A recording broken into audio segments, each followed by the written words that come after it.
What's going on, guys? Welcome to Everything Always. My name's Michael Roman, and I'm sure as many of you saw yesterday, Marvel came out and announced an entire delay to their Marvel Phase 4 slate again, and more than that, just delaying some films, they actually shuffled the release date. Now, this was something we saw in the tea leaves when first we heard that The Falcon and the Winter Soldier would be delayed till 2021, and it was even 2 weeks ago here at the channel that we speculated Black Widow would be delayed till 2021 as well. We did not think, however, that the rest of the slate would suffer the same fate, including this huge reshuffling of the release order. We're going to break down all of the brand new films being released by Marvel between now and 2022, talk about the release dates and the release order, and explain why the Eternals and Doctor Strange alike both had to be moved where they were being released in the slate order. We're going to break it all down, but first, if you could grab the subscribe button, we're giving away 2 PlayStation 4 Pros, as well as a whole slew of other Marvel-related stuff, including this insane 1/4 scale XM Studios Beta Ray Bill and our third and final Infinity Saga box set.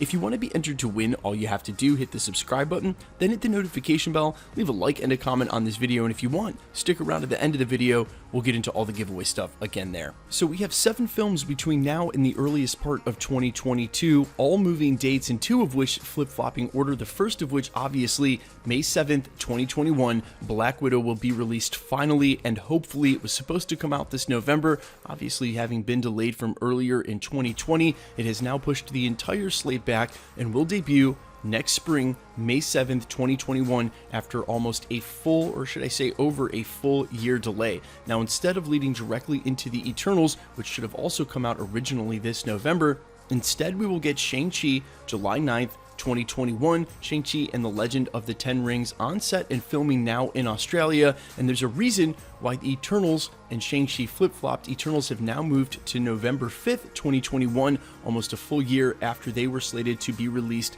this November. Now, the rumor surrounding why Eternals and Shang-Chi flip-flopped had nothing to do with production. If you remember, Eternals is completely done filming. It's Shang-Chi that has to wrap up. Is that Kevin Feige reportedly wants the Eternals to come out going into the end of the award season, so it's fresh on everybody's mind. He apparently thinks the film is that good, and if you remember some of the quotes from the director, this is going to have a very different feel and a different look. They let the director, in her own words, do whatever she wanted. There's a good reason they're leaving that towards the end of the year, and where I normally would say, oh, it's got something to do with it being a brand new franchise and they put those out in the end of the year. Yeah, they have never really stuck by that, and Shang-Chi and the Legend of the Ten Rings is a brand new franchise as well. Really, you could say that about the Black Widow solo franchise. It's all new next year, except for the final release, which will come out on December 17th, of course, Spider-Man 3, and we've already talked about this delay. They moved the production back from the end of this year to the beginning of next, and so this makes sense why December at the end of the year.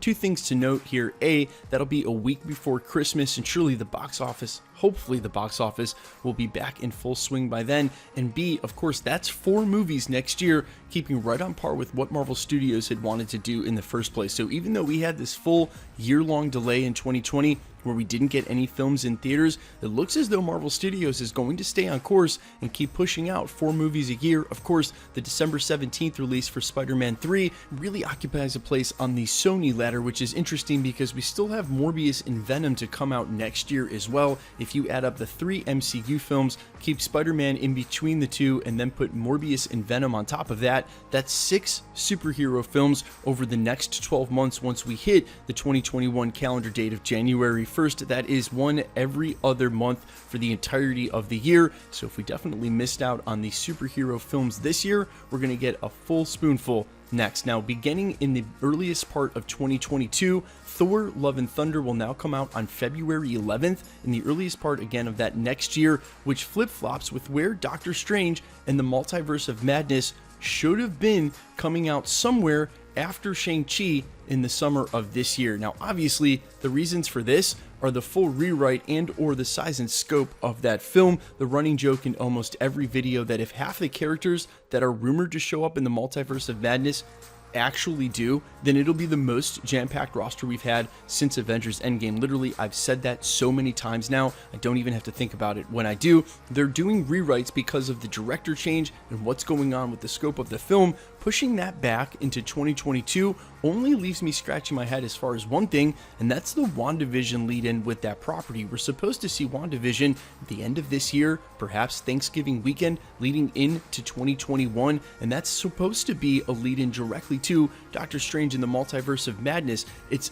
unclear whether the rest of these films will all take place now chronologically before Multiverse of Madness goes down, and that means that it could include some of these characters and or events. Doctor Strange in the Multiverse of Madness would have come before a lot of them, would have come before Spider-Man 3, would have come before Thor 4, and any of the other TV shows that happen to release between now and 2022. Either way, with this film sizing up to be such an event in the MCU, not only is the movement good for a rewrite and a brand new director, but it's also good for letting other things transpire in the MCU to make it that sort of crowning piece, that sort of event that comes after a series of films, and a crossover that I would suspect will see many more heroes from the current timeline than we think. It's not just going to be Doctor Strange and or Wanda by themselves in the multiverse with these alternate versions of characters like John Krasinski and Tom Cruise, the way we reported yesterday. Guys, let me know all your thoughts down in the comments about all of this. Did you see the writing on the wall? Did you know it was coming? We talked about it here behind the scenes at the channel, that we didn't think Black Widow would ever be able to make up its box office this year one way or another, and I think it's still optimism on the side of Disney and or Marvel Studios to push this all the way back to May, and just hope that everything else, quote unquote everything else, is going to cooperate. The real truth is only time will tell, and May is a big enough of a delay now, a full year delaying all of their box office releases. Hopefully we're going to get the releases the way they're coming out now, and there won't be any more changes to the Phase 4 slate. Let me know all your thoughts down below, and quickly let's get into the giveaway stuff before I let you go. Also, some quick administrative stuff. If you guys check out New Rockstars, a channel here on YouTube, I feel silly asking if you do. They're basically a staple in this genre. Eric and the rest of them are awesome over there. I'm actually going to be on Rogue Theory this evening on Thursday, whenever you're checking out this video. That's Thursday the 24th of September. I'm on the Rogue Theory segment if you want to go ahead and check that out. We talked all about the WandaVision trailer, and quite honestly, the work they do over at that channel is exceptional. So if somehow you haven't heard about New Rockstars, check them out on YouTube. And again, I'll be on their Rogue Theory segment today. That's September 24th.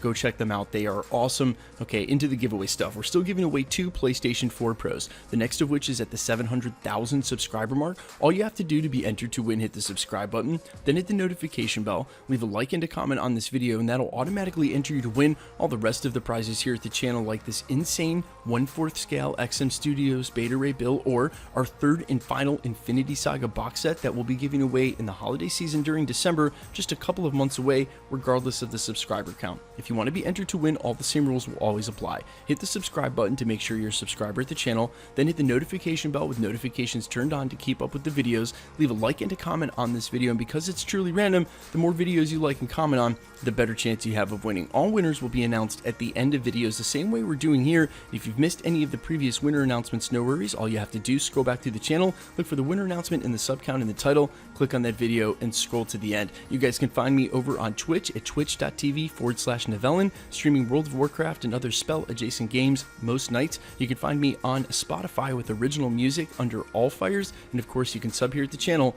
for daily MCU content. Thanks for checking us out, and check back. We'll be posting again real soon.